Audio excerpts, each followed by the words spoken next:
Hello everyone, स्वागत है सभी का हमारे यूट्यूब चैनल में। आज के हम वीडियो में निर्देशांक ज्यामिति के एक ऐसे प्रश्न की बात करेंगे जो यूपी बोर्ड एग्जाम 2026 के लिए मोस्ट इंपॉर्टेंट है, क्योंकि यह प्रश्न विगत वर्षों में 2024, 2020 और 2015 में कुल 4 अंकों में पूछा जा चुका है। और जो है बोर्ड एग्जाम में इसी तरह के प्रश्न के 100% पूछे जाने के चांसेस होते हैं। तो ये प्रश्न कोई कठिन नहीं है, बहुत ही आसान है। अब ये आसान कैसे है ये जानने के लिए वीडियो के अंत तक जरूर बने रहिएगा। आपको मैं 100% समझाने की गारंटी लेता हूं। तो जैसे कि हमारा क्वेश्चन दिया गया है, उस बिंदु के निर्देशांक ज्ञात कीजिए जो बिंदुओं 4, तथा 8, 5, यानी कि कह रहा है कि उस बिंदु के निर्देशांक ज्ञात कीजिए जो मतलब यहां पे 4, 3 और तथा 8, 5 को जोड़ने वाले रेखाखंड को 3 संबंधी 1 के अनुपात में क्या करता है, अंतः विभाजित करता है। तो यहां देखिए, जैसे कि मान लीजिए ये आपका एक जो है रेखाखंड है, ये आपका एक रेखाखंड है, ठीक है। आप सभी जानते होंगे कि रेखाखंड क्या होता है।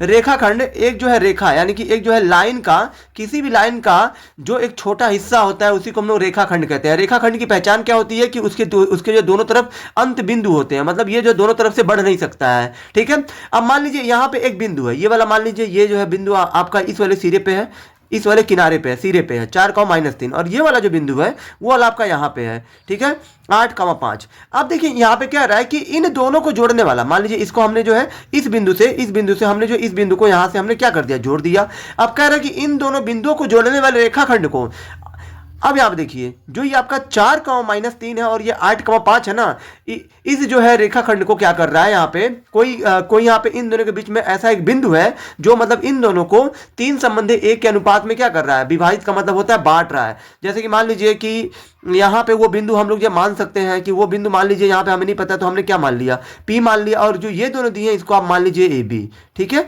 AB एक रेखाखंड है जिसको कोई बिंदु, मतलब AB पर ही कोई एक बिंदु है ऐसा जो मतलब AB को 3 संबंधी 1 के अनुपात में, मतलब ये यहाँ से लेके यहाँ तक का हिस्सा 3 है और ये P से लेके B तक का हिस्सा 1 है, मतलब 3 संबंधी 1 के अनुपात में क्या कर रहा है, विभाजित कर रहा है। तो हमें जो इसी वाले बिंदु, जो ये बिंदु है ना यहाँ पे, इसी बिंदु का हमें निर्देशांक बताना है। तो फिर आप सभी जानते होंगे विभाजन सूत्र के बारे में कि विभाजन सूत्र क्या होता है। तो विभाजन सूत्र के ही हिसाब से हम लोग इसको हल करेंगे। सबसे पहले तो दोस्तों मैं आपको जो विभाजन सूत्र का प्रयोग करने से पहले आपको यहाँ पे लिखना है, माना ए आप किसको मानेंगे, जो ये पहला वाला बिंदु है, ये इसको आप मान लीजिए ए 4, 3, ठीक है, ये आपका हो गया ए। और बी आप किसको मानेंगे, तो बी आप मानेंगे इसको 8, 5 को।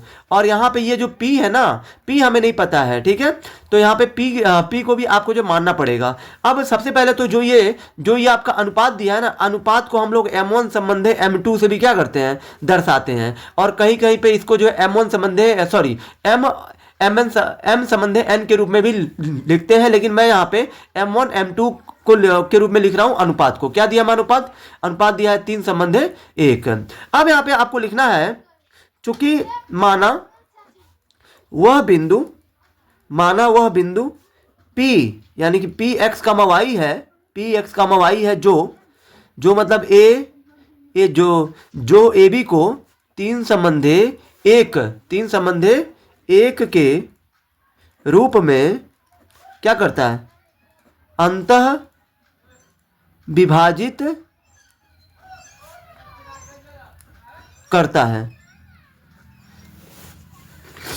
तो वो बिंदु हमें नहीं पता है कि वो बिंदु AB पर वो बिंदु यहाँ पे कौन है जो मतलब इन दोनों को 3 संबंधी 1 के अनुपात में विभाजित करता है। तो हमने यहाँ पे क्या मान लिया, माना वो बिंदु P x, y है, ठीक है, क्योंकि P का कोई बिंदु होगा x और y, ठीक है, जो AB को 3 संबंधी 1 के अनुपात में विभाजित करता है। तब यहाँ पे आपको लिखना है तब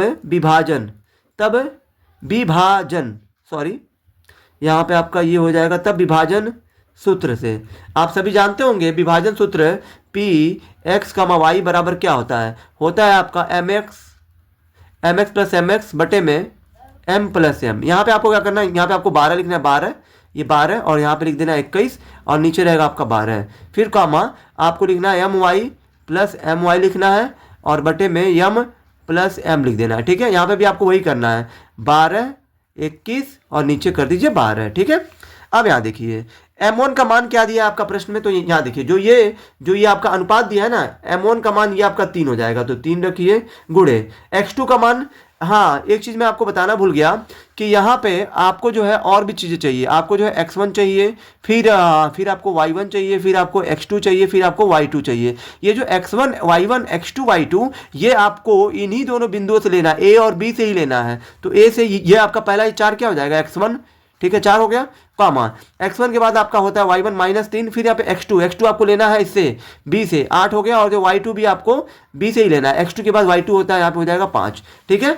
तो फिर यहाँ पे m1 का मान हो गया 3, x2 का मान कितना दिया आपका प्रश्न में, तो यहाँ पे x2 का मान 8 दिया तो 8 रखिए।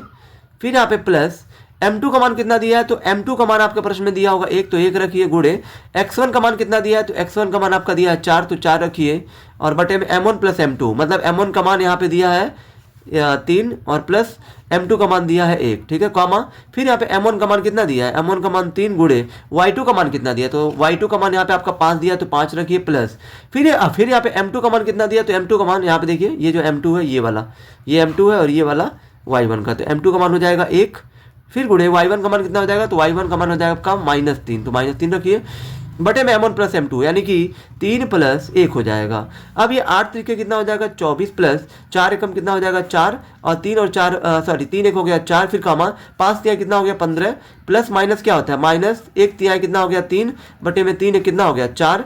अब इन दोनों को आप जोड़िए, 24 और 4 कितना हो जाएगा 28, और बटे के 4, और यहाँ पे 15 में से 3 का कितना आ जाएगा 12 बटे के 4। अब ये 4 से 28 7 बार में कटेगा, 4 से 12 3 बार में कटेगा, यानी कि 7,4 वो उस बिंदु के निर्देशांक होंगे जो मतलब ए बी को 3 संबंधे 1 के अनुपात में क्या करेगा, विभाजित करेगा। मतलब जो P हमने माना था वो बिंदु P x, y उसका मान 7,4 होगा। यही आपका इस प्रश्न का उत्तर होगा। आई होप कि आप सभी को ये वीडियो बहुत ही ज़्यादा पसंद आई होगी। अगर आप हमारे चैनल पर नए हैं तो हमारे चैनल को लाइक, सब्सक्राइब और शेयर जरूर करें, जिससे आने वाली वीडियो की नोटिफिकेशन आपको मिलती रहे।